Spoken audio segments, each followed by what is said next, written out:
జగన్ ఎక్కడికి వెళ్ళినా జనం వస్తున్నారు. జగన్కి విపరీతమైన క్రేజ్ పెరుగుతుంది. జనం ఉవ్వెత్తున వస్తున్నారు, ఉప్పెనలా వస్తున్నారు, వద్దన్నా వస్తున్నారు. ఊహించిన దానికంటే ఎక్కువ మంది జనం వస్తున్నారు. ఇది వైఎస్ఆర్ కాంగ్రెస్ పార్టీ చేసుకుంటున్న ప్రచారం, వాళ్ళ సోషల్ మీడియా చేస్తున్న ప్రచారం, వాళ్ళ సాక్షి మీడియా చేస్తున్న ప్రచారం. మరి నిజమా? నిజమైతే ఇప్పుడు లోకల్ బాడీ ఎన్నికల్లో వైఎస్ఆర్ కాంగ్రెస్ పార్టీ సత్తా చాటాలి. మరి చాటే అవకాశం ఉందా? కనీసం పులివెందుల నియోజకవర్గంలోనైనా సరే వైసీపీ తన హవాన్ని నిలబెట్టుకునే అవకాశం ఉందా? ఎందుకంటే మొన్న రీసెంట్గా జరిగినటువంటి పులివెందుల రూరల్ జడ్పీటీసీ ఉప ఎన్నికల్లో వైఎస్ఆర్ కాంగ్రెస్ పార్టీ అభ్యర్థికి డిపాజిట్ కూడా దక్కలే. ఒకప్పుడు అది వైఎస్ఆర్ కాంగ్రెస్ పార్టీ ఏకగ్రీవం చేసుకుంటూ వస్తుంది. అంటే రాజశేఖర రెడ్డి కుటుంబం ఆ స్థానాన్ని ఏకగ్రీవం చేసుకుంటూ వస్తుంది. కొన్ని దశాబ్దాల తర్వాత అక్కడ ఎన్నిక జరిగితే రాజశేఖర రెడ్డి కుటుంబానికి లాయల్గా ఉండే వ్యక్తే పోటీ చేస్తే అతనికి డిపాజిట్ కూడా దక్కలే. వైఎస్ఆర్ కాంగ్రెస్ పార్టీ గుర్తు మీద పోటీ చేస్తే అంటే మళ్ళీ అనొచ్చు వైసీపీ కూటమి అధికారంలో ఉంది కాబట్టి అధికార దుర్వినియోగానికి పాల్పడి అధికార బలాన్ని పెట్టి గెలుచుకుంది అని అనొచ్చుగాక. నిజానికి ఒక నిజాన్ని మాట్లాడుకోవాలి. ఇక్కడ వైసీపీ అధికారంలో ఉన్నప్పుడు కూడా గ్రాడ్యుయేట్ ఎమ్మెల్సీ ఎన్నికలు జరిగితే అది కూడా ఈవీఎం పద్ధతిలో కాదు. మళ్ళీ ఈవీఎంలు అంటే వైసీపీ వాళ్ళు తప్పు పడతారు. ఈవీఎంల ద్వారా కాదు, గ్రాడ్యుయేట్ ఎమ్మెల్సీ ఎన్నికలు పోస్టల్ బ్యాలెట్ ద్వారా జరిగినాయి. పోస్టల్ బ్యాలెట్ ద్వారా ఎన్నికలు జరిగితే అక్కడ వైసీపీ కంటే పులివెందుల స్థానంలో, పులివెందుల అసెంబ్లీ నియోజకవర్గంలో వైసీపీ కంటే టీడీపీకి ఎక్కువ ఓట్లు వచ్చాయి. అదేందని సజ్జల రామకృష్ణారెడ్డి గారిని అడిగితే మా ఓట్లు వేరు అన్నాడు.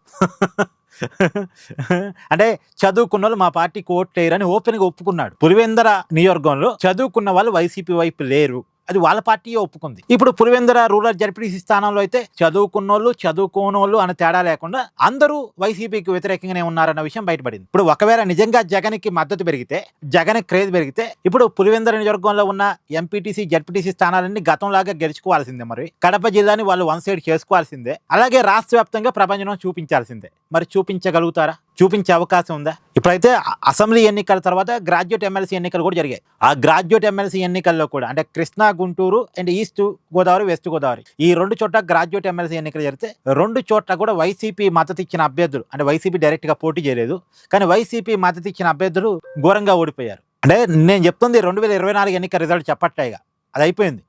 వైసీపీకి 11 స్థానాలు వచ్చాయి, కూటమికి 164 స్థానాలు వచ్చాయి. వైసీపీ దారుణమైన పరాజయం, అది మర్చిపోండి. దాని తర్వాత పులివెందుల రూరల్ జడ్పీటీసీ ఉప ఎన్నిక జరిగింది. అలాగే ఆ కడప జిల్లాలోని ఇంకొక జడ్పీటీసీ ఉప ఎన్నిక జరిగింది.